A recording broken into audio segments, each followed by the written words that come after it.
तारीख 27 मार्च साल 1923, जगह सियालकोट पंजाब, जो कि अब पाकिस्तान में है। उस जगह के रहने वाले एक व्यक्ति जिनका नाम महाशय चुनीलाल गुलाटी था, उनके घर में इस दिन एक बच्चे का जन्म होता है। जब ये बच्चा धीरे धीरे बड़ा होता है और पढ़ाई लिखाई करने लगता है।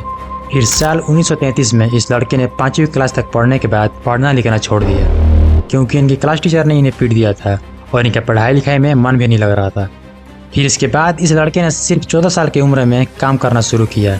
इन्होंने साबुन, कपड़ा और चावल की फैक्ट्री में काम किया, बट कुछ दिनों बाद ये काम करना छोड़ दिए, क्योंकि इन्हें काम करने में मन नहीं लगता था। फिर ये काम छोड़कर अपने घर आ गए। ये कहानी है उस फेमस मसाला किंग की जिनका नाम है धर्मपाल गुलाटी, जो कि MDH मसाला के फाउंडर हैं। जब धर्मपाल गुलाटी काम छोड़कर अपने घर आए तो उन्होंने घर आकर अपने पापा महाशय चुनीलाल गुलाटी द्वारा खोले गए एक मसाले की दुकान पर बैठने लगे, जिसका नाम था महाशय दी हट्टी, जिससे धर्मपाल गुलाटी के जन्म से पहले साल 1919 में सियालकोट में खोला गया था। और कुछ समय बाद उनकी दुकान की देगी मिर्च पॉपुलर होने लगी, जिसके चलते सियालकोट में उन्हें देगी मिर्च वाले नाम से जाना जाने लगा और धीरे धीरे इनकी ये दुकान फेमस होने लगी। लेकिन तभी साल 1947 में भारत और पाकिस्तान का बंटवारा होता है और ये सियालकोट पाकिस्तान में चला जाता है, जिसके चलते इस बंटवारे और दंगों के कारण इनकी कारोबार पूरी तरह से बर्बाद हो गया। जिसके चलते ये 7 सितंबर 1947 को पाकिस्तान से इंडिया आ गए और अमृतसर के रिफ्यूजी कैंप में रहने लगे। लेकिन कुछ दिन बाद ये काम की तलाश में दिल्ली आ गए। जब ये दिल्ली आ रहे थे तब इनके पिता महाशय चुनीलाल गुलाटी ने उनको 1500 रुपये देकर भेजा था। जब ये दिल्ली आए तो आते ही इन्होंने सबसे पहले 650 रुपये का एक टांगा खरीदा और उसे दिल्ली रेलवे स्टेशन से लेकर करोल बाग और वहां से कनॉट पैलेस और उसके आसपास चलाया करते थे। बट इस टांगे से उनकी इतनी कमाई नहीं हो पाई थी जिससे कि वो अपने परिवार की अच्छे से देखरेख कर सके। जिसके चलते इन्होंने कुछ दिन बाद इस टांगे को बेच दिया और अपने पुराने फैमिली मसाले बिजनेस को फिर से करने का डिसीजन लिया। बट उनके पास तो उतना पैसा था नहीं, इसके चलते उन्होंने साल 1948 में करोल बाग के अजमल खान रोड के किनारे एक छोटी सी लकड़ी की दुकान खरीदा और उसका नाम रखा महाशय दी हट्टी ऑफ सियालकोट देगी मिर्च वाले, और वहाँ मसाला बेचना शुरू कर दिए। जब लोगों को पता चला सियालकोट के देगी मिर्च वाले यहाँ आ गए हैं तो लोग उनके दुकान पर जाने लगे और मसाला खरीदने लगे और धीरे धीरे ये दुकान पॉपुलर होने लगी। जब इस दुकान से उन्होंने कुछ पैसा कमा लिया तो फिर साल 1953 में दिल्ली की चांदनी चौक में एक और दुकान किराए पर लेकर वहाँ भी एक अपनी ब्रांच खोल ली। फिर साल 1954 में एक रूपक स्टोर नाम से एक और दुकान खोली, जो कि भारत का पहला मॉडर्न मसाले का स्टोर बना। लेकिन बाद में इस रूपक स्टोर को इन्होंने अपने भाई सतपाल गुलाटी को दे दी। फिर साल 1959 कीर्ति नगर में धर्मपाल गुलाटी जी ने अपनी खुद की मसाले की फैक्ट्री खोली MDH के नाम से, जिसे कुछ लोग इसका फुल फॉर्म मिर्च, धनिया, हल्दी के नाम से जानते थे, बट इसका नाम महाशय दी हट्टी के नाम पर पड़ा है। इस फैक्ट्री में धर्मपाल जी ने अलग अलग मसालों की पैकेट लॉन्च करी और ये इंडिया में पॉपुलर होने लगा और धीरे धीरे इसे अलग अलग देशों में एक्सपोर्ट किया जाने लगा। और आज MDH सालाना करोड़ों का कारोबार करती है और उसके 60 से भी ज्यादा प्रोडक्ट्स पूरी दुनिया में 100 से भी ज्यादा देशों में बेची जाती है। और साल 2017 में 94 वर्षीय महाशय धर्मपाल गुलाटी जी का नाम भारत के सबसे हाईएस्ट पेड CEO के लिस्ट में नंबर 1 पर आया था, जो कि उस टाइम 21 करोड़ सालाना सैलरी लेते थे। और महाशय धर्मपाल जी ने अपने सैलरी का 90% हिस्सा दान कर दिया करते थे। इन्होंने अपने पिता के नाम से महाशय चुनीलाल चैरिटेबल ट्रस्ट खोला और उसी ट्रस्ट के द्वारा अपनी माँ की याद में माता चरण देवी के नाम से एक हॉस्पिटल खुलवाया और धीरे धीरे इन्होंने स्कूल भी बनवाए। और इसी काम को देखते हुए उन्हें साल 2019 में राष्ट्रपति रामनाथ कोविंद द्वारा देश के तीसरे सबसे बड़े नागरिक सम्मान पद्म भूषण से उन्हें नवाजा गया। पद्म भूषण महाशय धर्मपाल गुलाटी, व्यापार एवं उद्योग।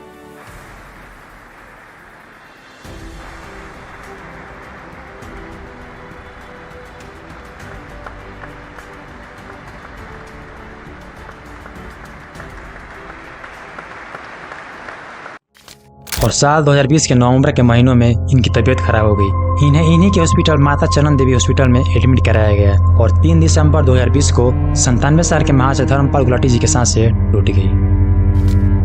जहाँ पे कला अपना भारत वो भारत है, जिसके पीछे संसार चला। भगवान करे ये और बढ़े, बढ़ता ही रहे और फूले फले।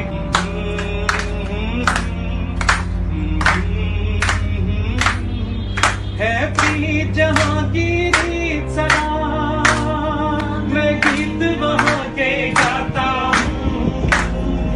भारत का रहने वाला, भारत की बात सुनाता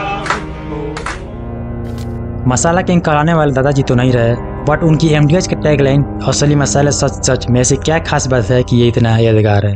किचन किंग हो या गरम मसाला, पाव भाजी या चंकी चाट मसाला, असली मसाले सच सच MDH। ये इतना यादगार इसलिए है क्योंकि ये टैगलाइन एमडीएच के ब्रांड प्रॉमिस को दर्शाता है, जो है शुद्ध और असली मसालों की गारंटी। ये टैगलाइन कंज्यूमर्स के दिल में भरोसा जगाती है कि एमडीएच के मसाले 100% प्योर हैं और किसी भी तरह के मिलावट से मुक्त हैं। धर्मपाल गुलाटी जी जिन्होंने एमडीएच को एस्टेब्लिश किया, उनका चेहरा और ये टैगलाइन एमडीएच के प्रोडक्ट्स के पैकेजिंग पर परमानेंटली फीचर्ड होते हैं, जो कि कंज्यूमर के साथ एक पर्सनल कनेक्शन बनाता है। उनकी इमेज और ये टैगलाइन एमडीएच के मसालों की ऑथेंटिसिटी और क्वालिटी को रिफ्लेक्ट करती है और इसी वजह से यह टैगलाइन हर किसी के जहन में बस गई है। लेकिन इधर कुछ महीनों से एमडीएच के 3 मसाले, जिसमें से पहला एमडीएच मद्रास करी पाउडर, दूसरा एमडीएच सांभर मसाला पाउडर, तीसरा एमडीएच करी पाउडर और इसके साथ एवरेस्ट का एक मसाला फिश करी मसाला पाउडर। इनके ऊपर सिंगापुर, हांगकांग और मालदीव्स ने इन मसालों के सैंपल लेकर ये एलिगेशन लगाए हैं इनमें एथिलीन ऑक्साइड करके एक पेस्टिसाइड पाया गया है, इसके कारण कैंसर हो सकता है। इसलिए इन देशों ने इन मसालों को बैन कर दिया है। इन एलिगेशंस को देखते हुए भारत सरकार ने इन सभी इंडियन मसालों की सैंपल जांच के लिए भेज दिया था, जिसके चलते FSSAI ने 22 अप्रैल को मसालों की जांच के लिए देश भर में जांच अभियान शुरू किया था। जांच में महाराष्ट्र और गुजरात के एवरेस्ट की मैन्युफैक्चरिंग यूनिट से 9 सैंपल और दिल्ली, हरियाणा और राजस्थान में एमडीएच की मैन्युफैक्चरिंग यूनिट से 25 सैंपल का एनालिसिस करा गया और ये टोटल 34 सैंपल में से 28 की रिपोर्ट में कोई एथिलीन ऑक्साइड नहीं पाया गया है। बाकी की 6 सैंपल की रिपोर्ट अभी आना बाकी है। देश भर में अन्य ब्रांडों के मसालों के 300 से अधिक सैंपल इकट्ठे किए गए थे, इनमें से किसी में भी एथिलीन ऑक्साइड की मौजूदगी नहीं थी और बाकी की 6 सैंपल्स की रिजल्ट आ जाएगा, तब पता चलेगा कि ये एलिगेशन कितना सही है और कितना गलत। तो अब जाते जाते थोड़ा ये भी जान लेते हैं कि एमडीएच के दादाजी ने कभी भी रिटायरमेंट प्लान क्यों नहीं बनाया, आखिर क्यों। एमडीएच के दादाजी महाशय धर्मपाल गुलाटी जी ने कभी भी रिटायरमेंट का प्लान नहीं बनाया, क्योंकि उनका जीवन ही उनके काम और मसालों के प्रति समर्पित था। उनका मानना था कि काम ही उनकी जिंदगी है और उनका पैसा नहीं उनका रिटायरमेंट प्लान। उन्होंने एमडीएच को सिर्फ एक ब्रांड नहीं बल्कि एक विरासत के रूप में देखा। उनका डेडिकेशन और पैसा ही था जो एमडीएच को आज के हाइट्स तक ले आया। उनका यह विश्वास था कि अगर आप अपने काम से प्यार करते हैं तो आपको कभी भी रिटायर होने की जरूरत नहीं पड़ती। उनका काम ही उनका सुकून था और उन्होंने अपने जीवन के आखिरी दिन तक इस सुकून को जिया। धर्मपाल जी ने अपने मसालों के बिजनेस को अपने पिता से लिया और इसे एक ग्लोबल एम्पायर में बदल दिया। उनकी लगन और मेहनत ने एमडीएच को दुनिया भर में मशहूर कर दिया। उनका यह पैशन और डेडिकेशन ही था जो उन्हें हर सुबह उठने और अपने सपनों को पूरा करने की प्रेरणा देता था। उनकी कहानी हम सबको यह सिखाती है कि अगर आप अपने काम से सच्चा प्यार करते हैं तो आपको कभी भी काम से रिटायर होने की इच्छा नहीं होगी। आपका काम ही आपका पैशन बन जाएगा और आप उसमें हर दिन एक नई उड़ान भरेंगे।